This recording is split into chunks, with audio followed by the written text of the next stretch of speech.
Assalamualaikum warahmatullahi wabarakatuh.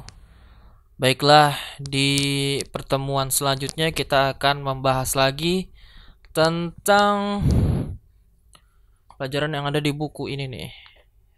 Komunikasi politik, pemahaman secara teoretis dan empiris oleh Bapak Efriza dan Bapak Jerry Indrawan. Ini udah ke pembahasan yang berkali-kalinya ya. Nggak tahu ini pembahasan keberapa. Cuma buat teman-teman yang belum melihat dari awal gitu dari pembahasan kita, silakan tonton dulu. Ada gua taruh di linknya di pojok kiri atas, di pojokan ya, pojok kanan atas maksud saya ya, di layar gadget kalian. Oke, teman-teman, marilah kita sama-sama lanjutkan, yaitu peran media massa dalam menyampaikan pesan komunikasi politik. Nah, kemarin juga kita sudah menyinggung tentang media massa dan sekarang kita akan memperdalamnya sedikit ya. Jadi apa itu peran media massa dalam menyampaikan pesan komunikasi, khususnya pesan komunikasi politik.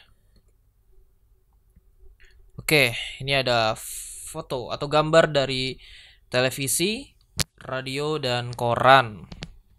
Ini juga ketiganya juga termasuk media ya. Nah, ada 4 poin nih yang akan kita bahas. Yang pertama soundbite, bahasa Inggris ya. Nanti kita akan uraikan satu-satu. Kedua adalah kekuatan teks. Ketiga ada bahasa hiperbola politisi. Dan terakhir adalah peran media massa. Baik. Soundbite. Nah, ini ada sebenarnya cuplikan video nih. Tapi kita lihat dulu aja ya. Apa itu soundbite? Soundbite adalah salah satu garis kalimat yang diambil dari pidato atau pernyataan yang panjang atau dari seperangkat teks yang dapat digunakan sebagai indikasi dari pesan yang lebih besar. Soundbite digunakan dalam media untuk mendefinisikan pesan, argumen, dan kebijakan. Jadi kata kuncinya adalah diringkas lah bahasanya. Jadi suatu pidato atau suatu pernyataan dari politisi, media itu mempersingkatnya. Jadi bukan, kadang-kadang media itu kan yang punya durasi gitu kan, durasi waktu yang nggak terlalu lama gitu ya. Jadi media itu harus bisa ngekat gitulah, ngekat pernyataan politisi, tapi tidak mengurangi esensi apa yang dikatakan oleh politisi tersebut.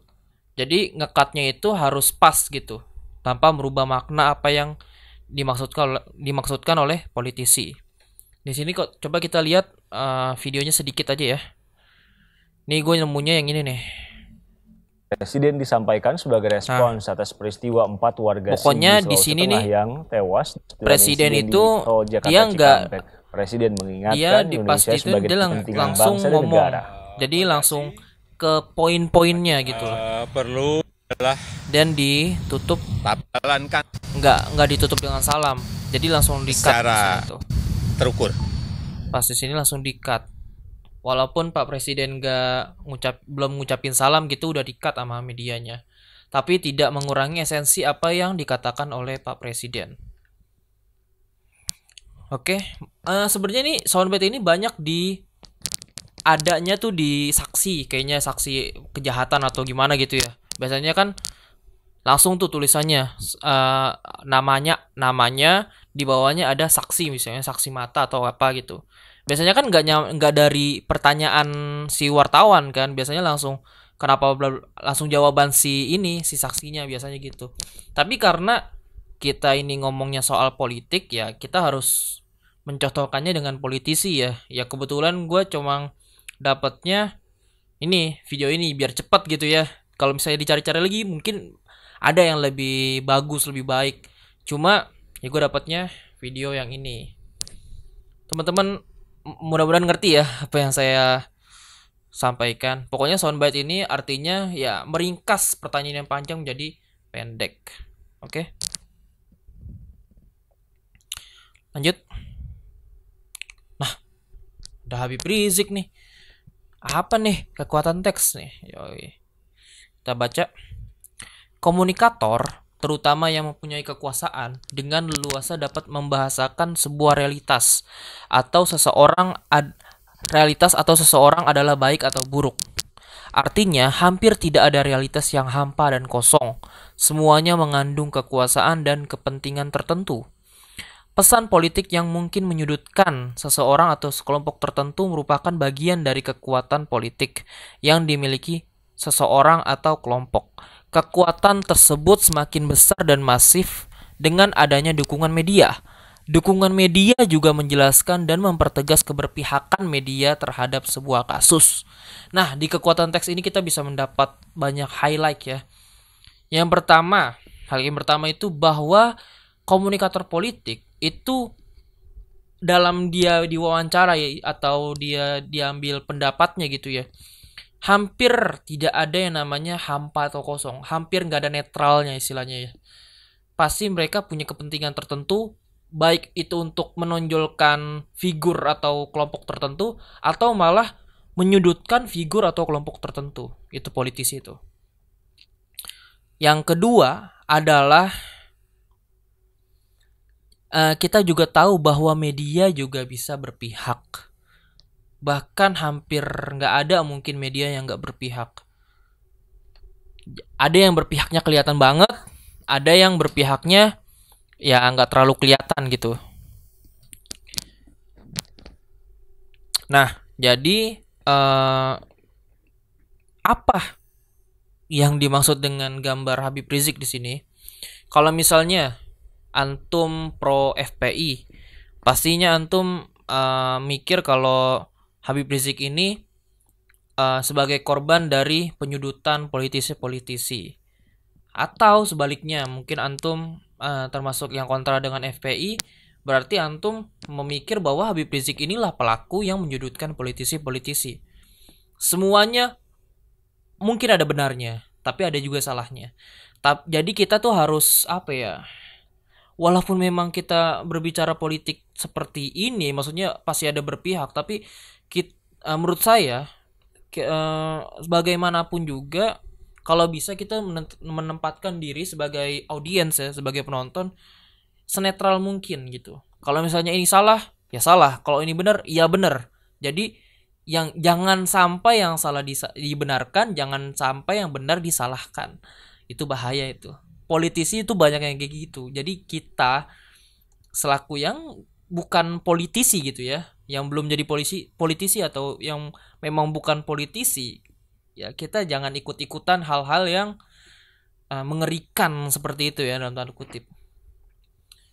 Jadi sekali lagi, kekuatan teks dari komunikator politik itu bisa menyudutkan atau malah melambungkan seseorang atau kelompok tertentu. Dan juga dengan dibantunya dengan media, itu bisa memperkuat dari omongan atau ucapan dari politisi tersebut. Itulah kekuatan teks. Selanjutnya, bahasa hiperbola politisi. Buat teman-teman pasti sebagian udah yang tahu ya kalau hiperbola itu adalah bahasa gampangnya itu membesar-besarkan sesuatu gitulah ya. Merumit-rumitkan sesuatu atau membesar-besarkan sesuatu gitu. Nah, ini gambarnya ada orang berjas tanda tanya nih. Kenapa nih? Bentar ya. Oke. Yuk kita bahas bahasa hiperbola politisi. Kondisi politisi Indonesia yang berwabah, membesar-besarkan dan sok tahu ini juga terjadi di hampir semua negara demokratis. Begitu takutnya para politisi terlihat bodoh dan konyol di hadapan konstituennya akibat tidak menguasai persoalan yang bukan keahliannya. Mereka tak segan-segan mempertaruhkan harga diri dan masa depannya di hadapan media massa. Nah, kalian pasti ngeliat tuh politisi-politisi yang kayak gitu tuh, yang konyol, yang sok tahu juga, sok ahli padahal dia bukan keahliannya, tapi di depan televisi, di depan media, ya dia sok tahu gitu ya. Itu banyak sih, apalagi pas di tahun-tahun politik. Waduh, jangan. Pasti banyak gitu, hampir 90% lebih itu. Pasti politisi itu kayak gitu tuh. Udah membesar-besarkan, menyudutkan lawan, dan yang lucunya lagi ya mereka konyol gitu, terlihat konyol di hadapan konstituennya, merasa yang paling hebat, yang paling gagah, yang paling tahu segalanya, tapi konstituen atau audiens, sebagai kita yang audiens yang lihat dia ya lucu-lucu aja itu, kayak lagi ngelawak istilahnya gitu. Mereka tuh nggak segan-segan mempertaruhkan harga diri dan masa depannya di hadapan media massa. Ini semua kalimat ini dari kondisi sampai media massa ini ada di buku ini ya, ada di buku ini semua nih. Jadi nggak saya tambahkan atau kurangi, misalnya gitu. Saya ngambil yang apa namanya, yang pas aja gitu ya, yang cocok buat di PowerPoint. Jadi ya bahasanya memang seperti itu, tegas memang di buku ini. Memang ada tuh politisi-politisi yang seperti itu. Tadinya saya mau ngambil di foto ini adalah salah satu orang yang terlihat konyol memang di TV ya, politisi yang terlihat konyol di TV. Cuma takutnya nanti bermasalah atau gimana. Ya udah, ini tanda tanya aja lah, biar kalian sendiri yang mikir siapa tuh politisinya. Lanjut. Peran media massa. Nah, ini peran media massanya nih. Oke. Kemampuan media mengungkap komunikasi politik yang berlangsung di masyarakat berarti memberikan pula pemenuhan atas hak masyarakat untuk tahu apa yang sesungguhnya terjadi, sekaligus menjadikan media sebagai wahana diskusi masyarakat. Jadi memang media itu di negara demokrasi ya, khususnya itu sangat penting. Bahkan sebagai salah satu pilar dari demokrasi ya media gitu. Itulah kenapa di negara demokrasi media itu kadang-kadang berpihak gitu. Ada yang berpihak, ada juga yang tetap teguh dengan pendiriannya, sebisa mungkin netral gitu. Jadi ya positif dan negatifnya media seperti itu ya. Positifnya salah satunya lagi adalah mereka media itu sebagai wahana diskusi masyarakat. Kalau misalnya nggak ada media atau media dibungkam atau dipermainkan oleh pemerintah gitu kan, rakyat juga, masyarakat atau bingung gitu diskusi kayak gimana, media kagak ada, giliran ada pasti udah di setting sama pemerintah gitu kan. Ya itulah peran media massa di negara demokrasi khususnya ya. Oke, terima kasih. Thank you udah nonton ya. Berikut ini adalah satu foto lah atau gambar gitu ya, tentang ringkasan dari video-video dari PowerPoint ini lah maksudnya. Oke. Terima kasih udah nonton. Silakan subscribe di bawah. Tinggal subscribe aja dan like biar postingan ini naik ke beranda-beranda ini ya, beranda-beranda YouTube, akun YouTube lain.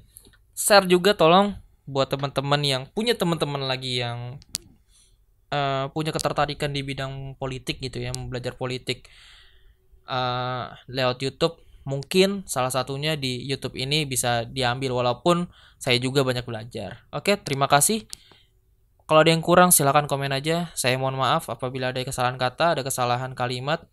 Terima kasih udah nonton. Wassalamualaikum warahmatullahi wabarakatuh.